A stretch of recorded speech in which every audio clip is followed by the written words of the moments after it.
Hey, it's the Profit Answer Man, Rocky Lalvani.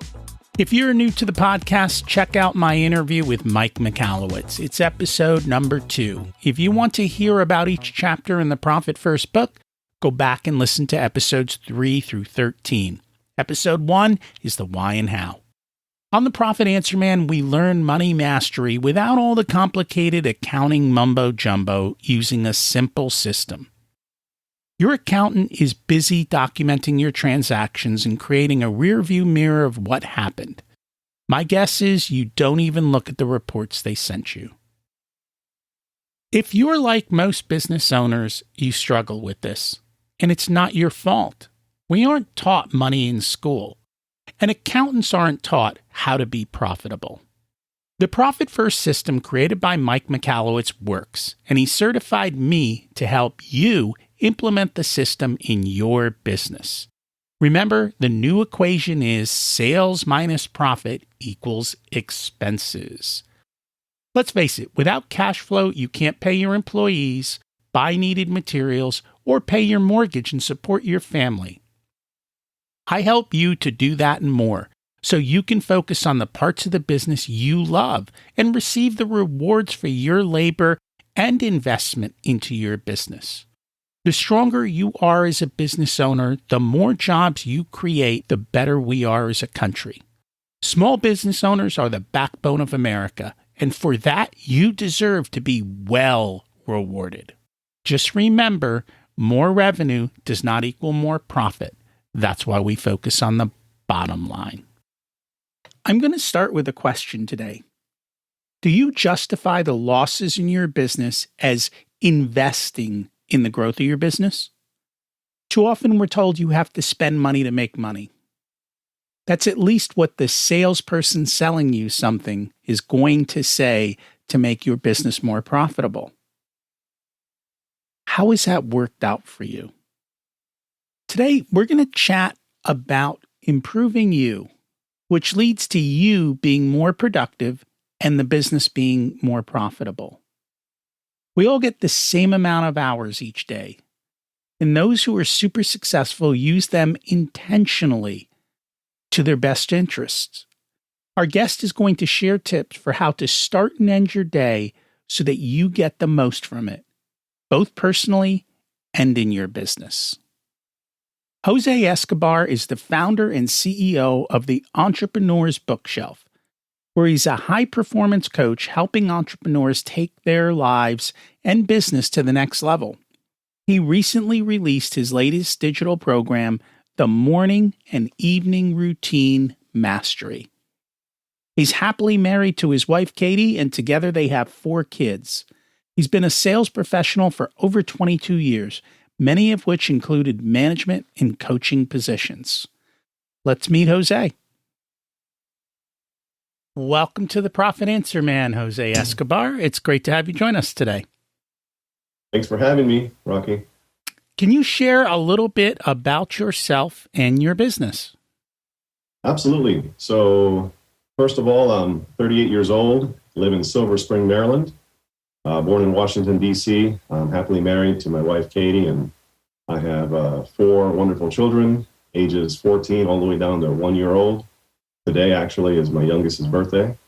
So it's a great day to have this podcast. And also, I am the sales director for a global martial arts company. That's my day job. I pretty much work with martial arts school owners across the country. And I've been doing business consulting with them for a long time. Prior to that, my background for a little over a decade was in the life insurance and banking world. I was selling life insurance, and I even was a branch manager at one point for a bank, PNC in this area. So anyhow, that kind of led me to, now I'm still doing my day job, 50 plus hours a week. And on my spare non-productive time, by way of my morning and evening routine that I've pretty much been committed to for the last 3 years or so, I have learned a high-income skill or 2 along the way. I eventually launched a company called Fat Glass Marketing. It was a social media marketing agency. I got certified by Ty Lopez, and that went, pretty well. It started taking off in 2019. And then all of a sudden, COVID hit in 2020. All the restaurants and bars in my area, which was my niche, kind of went downhill. So that business tanked. And I said, Jose, what do you got to do now? You got to like pivot. So what I did was I decided to launch the Entrepreneur's Bookshelf, which is a company that's dedicated to entrepreneurs. Right now, there's a Facebook group for it. And I just recently launched my first main digital program, and it's the Morning and Evening Routine Mastery, which is taking off tremendously as we speak. And that's what we are going to chat a little bit about. And I think I know one of the books that we chatted about before we started was Hal Elrod and the Miracle Morning. And I'd love to hear your thoughts on that book, and we'll jump from there. Yeah, so Hal Elrod's book, along with Robin Sharma's 5 a.m. Club, both of those books, but more so I would say Hal Elrod spoke to me in tremendous ways in terms of the importance of waking up early and having like a systematized process. And I really enjoyed it. Hal Elrod breaks it down to a few very basic steps. He talks about the importance of reading, so silence, of course, like meditation, silence, that type of thing. He talks about reading, affirmations, visualization, journaling, and exercise. That's his formula, if you will. And a lot of others have spoken to this as well in very similar ways. And he talks about it's just about attacking the morning first thing head on and making sure that you're hitting as many components of yourself as possible, because, we're a whole person, which has a lot of moving parts. And a lot of us just tend to focus on one or two areas of our life and disregard all the rest. So when your heart set, your mindset, your health set, all of these things are working in unison, you tend to be firing on all cylinders much, much better. So his system is actually very easy. It's very straightforward. It's not very complex at all. This is probably an easy place to start if somebody wanted to not necessarily invest into a high-ticket program like the one I have, but they still want to get that traction in your morning and evening routine, then this would be a good start.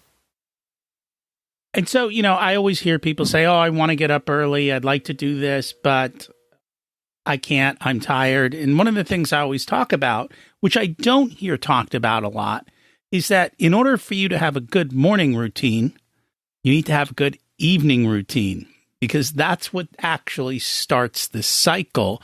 It's not the morning, it's the night before and getting everything ready. Love to hear your thoughts. 100%. One of the biggest things that I focus on in my program is the evening routine. You name it, just about every titan of industry out there, every single high performer, these like big wigs doing big things, right? They all have a morning routine, but nobody really speaks to the evening routine. And I'm a firm believer, like you just mentioned, that the best morning routine begins the night before. And I'm talking about basic things like putting your clothes out, whatever you're going to wear to the gym. Like whenever I wear to the gym in the morning, like I go to bed in it. My t-shirt, my shorts, I go to bed in it. And I have the shoes right there next to my bedside. My alarm clock is on the opposite side of the room.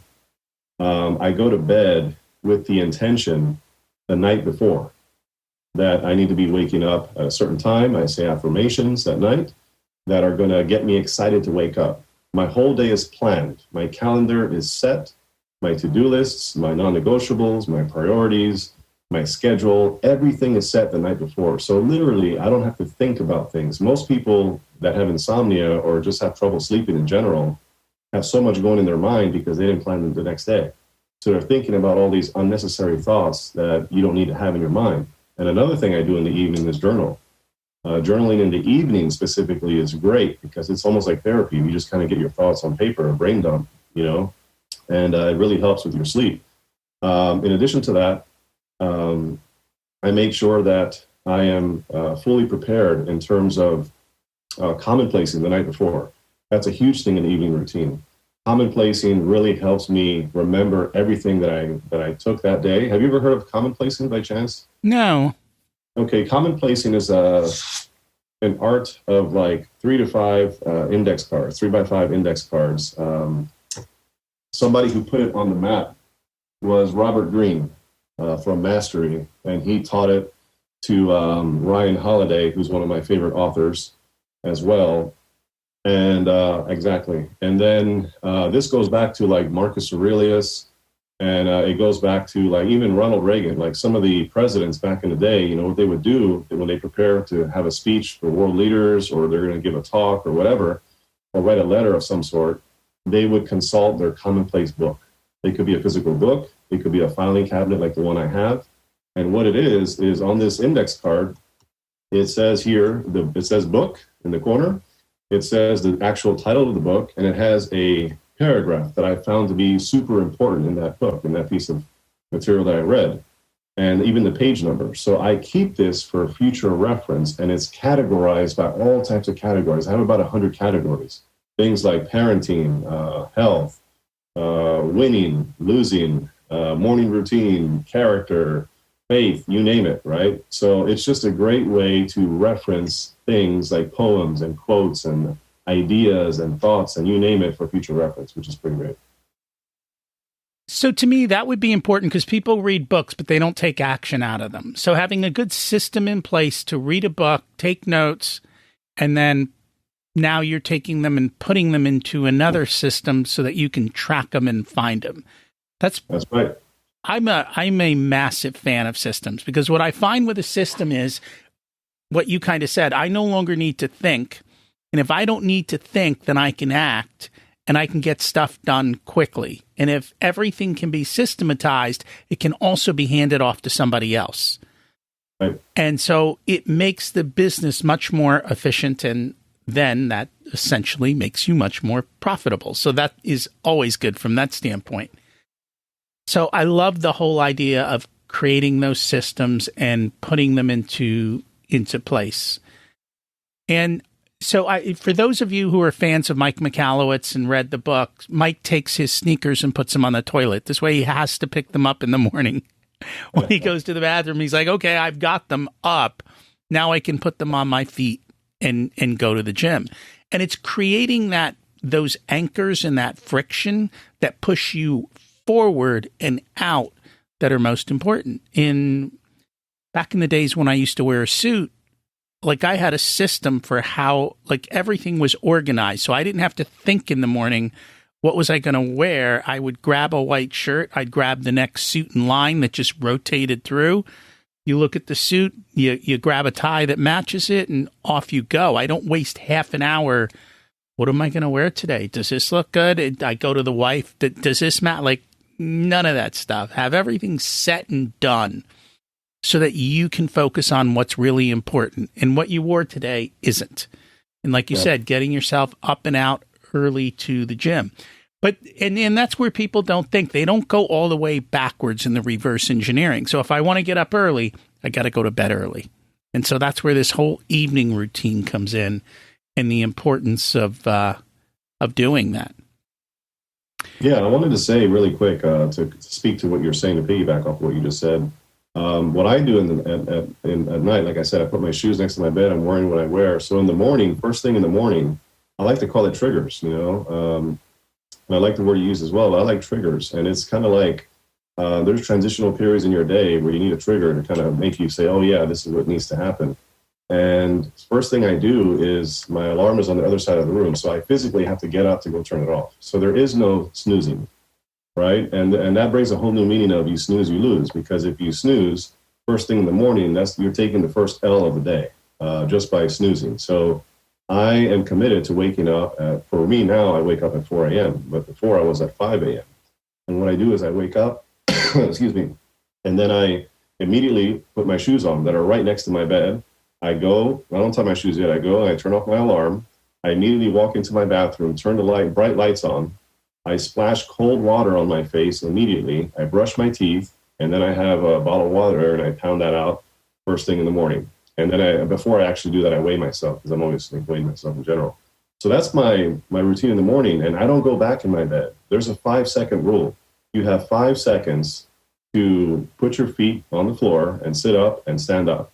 Outside of that, you lost the battle because you will talk yourself out of waking up at the right time. And if you get up at 4 o'clock, you can get more done.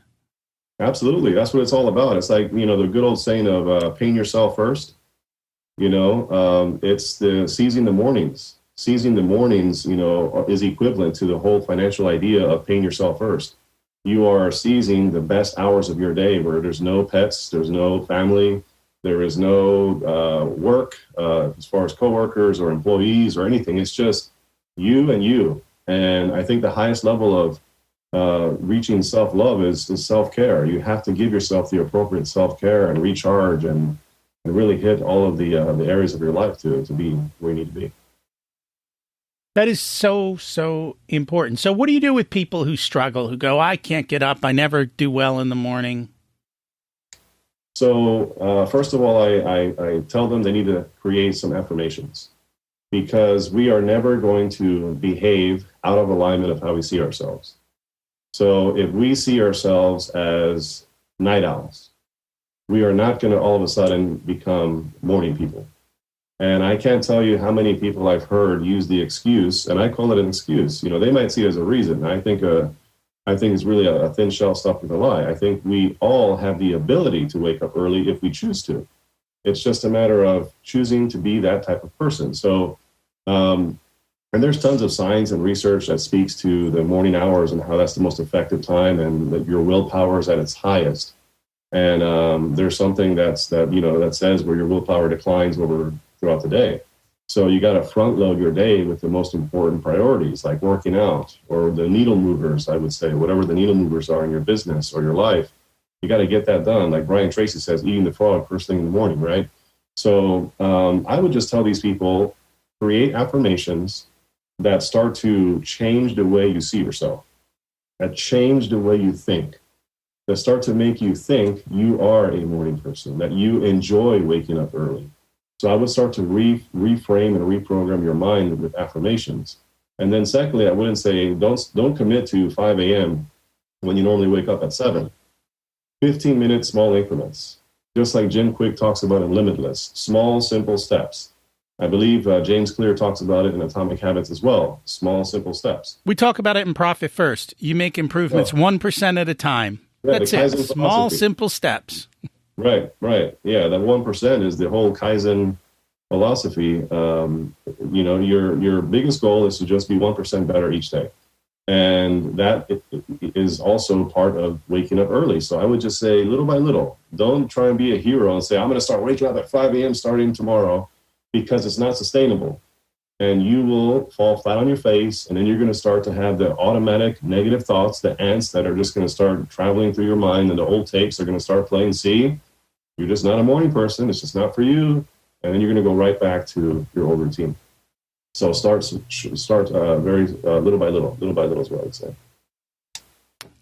And that's what it is. You start little by little, wake up 5 minutes earlier today and 5 minutes earlier the next day. And even if you did a minute a day, well, it would take you 2 months to get an hour earlier, right? 60 days, 60 minutes. Roughly, yep. Yep. So 4 months, a minute a day, you go from 7 to 5. Baby steps. I love that. And they compound over time. And so you continue to get that. What are some of the things that people don't talk about with regards to morning and evening routines that we really should know? Number one is commonplacing, which I mentioned already. So I'm not going to go into those details again, but commonplacing is huge. Actually, John Maxwell, I'm sure you know him being an avid reader. He's written 90 plus books. And Ryan Holiday, all the books he's written, what they do is they just go to their commonplace book. They pull out a bunch of sections of what they want to talk about, and then they write the book around that material. And it's super easy to write a book when you have that system. So anyway, with that being said, another piece would be personal project time. So it's super important that we as entrepreneurs, as business owners, because that's the bulk of your audience, it sounds like, we must be constantly leveling up in terms of our ability to have a high-income skill. And high-income skills, specialized knowledge, is going to require you to seek it. And a lot of times you got to go to experts in these types of spaces to learn something. Like, for example, social media marketing, or coaching, or videography, or high ticket sales. I mean, the list goes on. There's a whole bunch of different high income skills that are going to pay you $10,000 or more per month, and it can be moved from any industry to any industry all the time. So I call it personal project time. So in my evening routine, I always have personal project time. I'm always, sharpening the axe at night in some way, shape, or form. So I started with social media marketing, and I developed that skill, and then I went to digital coaching, which is what I'm doing now. And I keep doing that. So that's part of the evening routine. Personal project time is super, super important. And another thing that I would mention is cold showers. That is next level, game changing. I'm sure you've heard of Wim Hof, right? Mm-hmm. And I do the breathing technique every morning. Yep. It takes me about 10 minutes to go through it.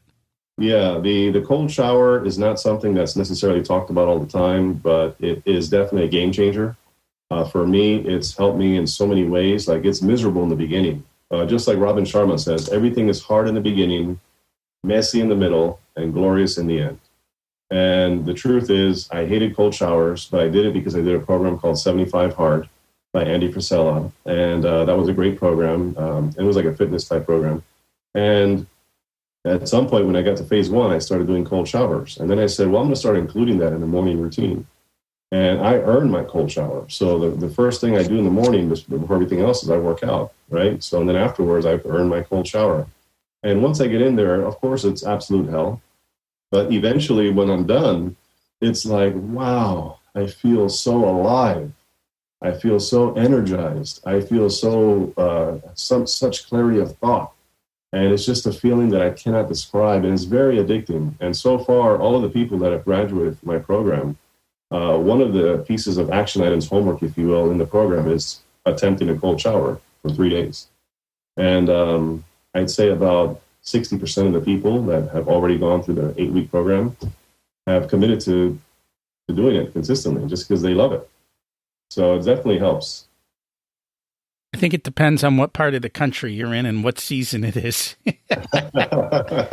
And so I love the idea of creating all of the processes and systems. Like, I know for the longest time, I used to run into trouble. I'd have 15 minutes to do something. In other words, there was a 15-minute open block on my calendar, and I would spend 15 minutes thinking about what I could do, and nothing got done.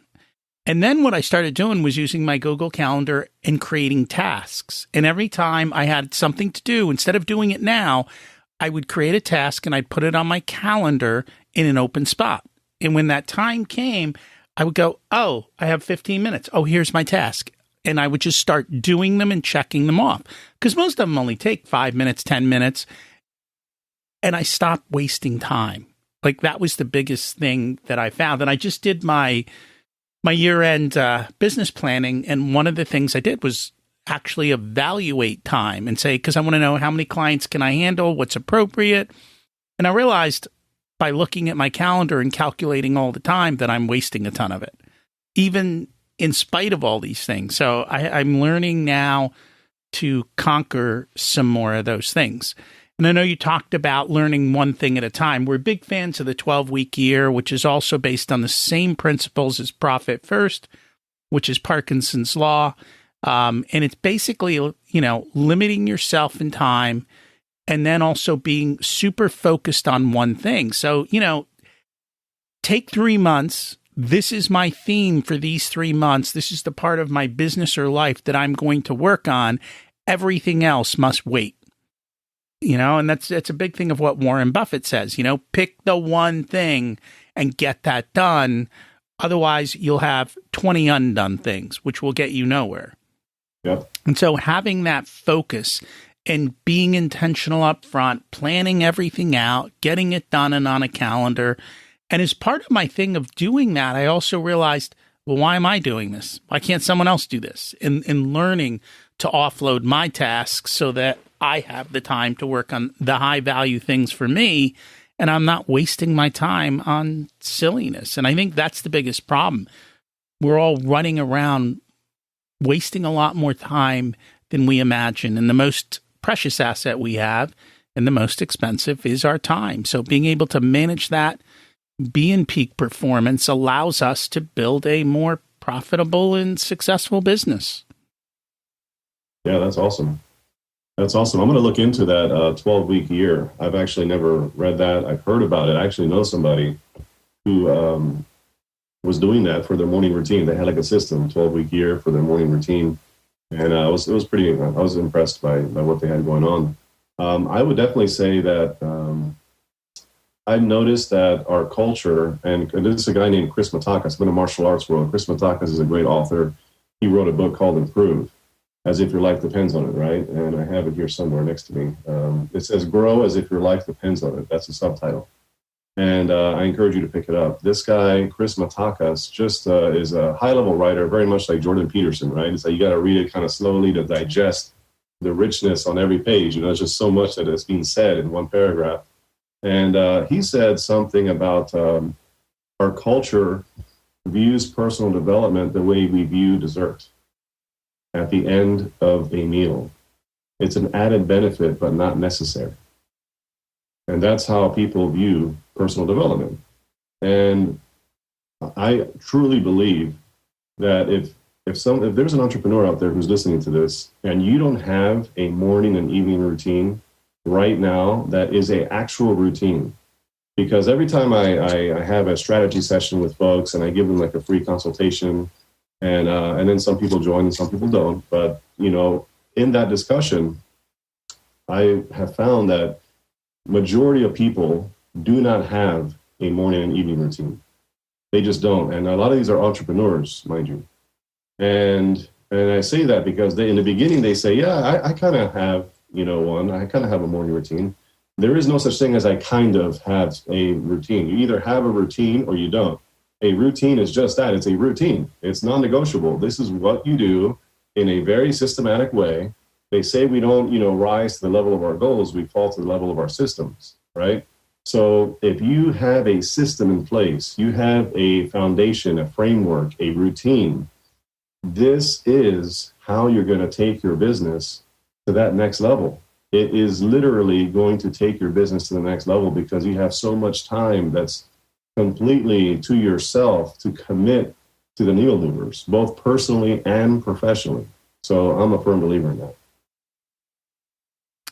As am I. Is there anything that we should have covered with regards to this topic that we did not get to? The main thing, let's see. No, I think we have covered a lot. The main thing I would just say at the end of this whole piece is I encourage people to create a system, to do something about it. It's nice to hear things. It's nice to learn. It's nice to what have you, but information without implementation is nothing. So I found tremendous success and huge growth in my business and my life in general when I implemented these systems 3 years ago. And it's just been going completely, the trajectory has been going up every single year, and it's very exciting. So I encourage folks to get it going. And I am with you. If people would like to learn more and find your work and your programs, what is the best way for them to do that? So you can check out my website, theentrepreneursbookshelf.com with an S, theentrepreneursbookshelf.com. You can find me on Facebook, Jose Escobar. I use Facebook for the most part, I think primarily, more than anything else. I'm also on LinkedIn, but I don't really use it too much. Instagram, my handle is at JAESCO. So JAESCO25, JAESCO25. And then I have a Facebook group that is free to join. You just have to answer a few questions. It's for entrepreneurs. The community is about 480-something folks right now, people from newbies all the way to entrepreneurs making multi-millions of dollars and everything in between. So it's a great place to network and to learn and grow and that type of thing. And it's called The Entrepreneur's Bookshelf. You just go to Facebook, look in groups, and type in The Entrepreneur's Bookshelf, and welcome you to join. Cool. We'll include that all in the show notes. Thank you so much for joining us today.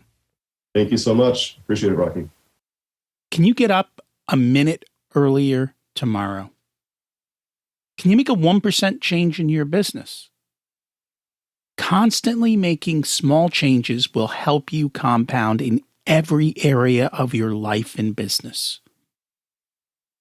Getting control of your day will make you more productive. Create the systems and processes that allow you to do that, and then create the restraints and constraints that are foundational to Parkinson's Law. Remember, you don't need more resources, you need to be more resourceful. We focus on the bottom line. If you want a done-for-you service, you can have me as your Chief Profitability Officer, because you have your zone of genius and want to spend your time doing what you love.